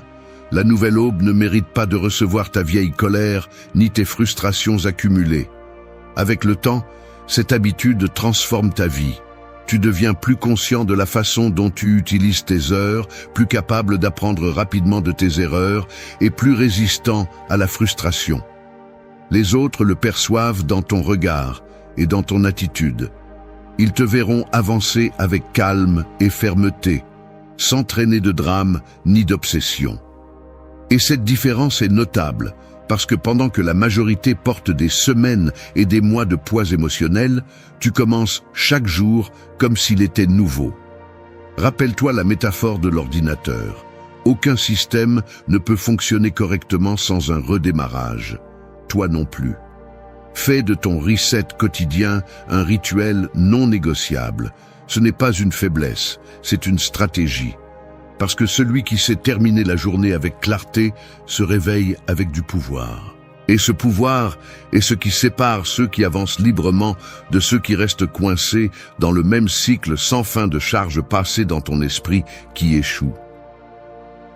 Merci d'être resté jusqu'à la fin de la vidéo.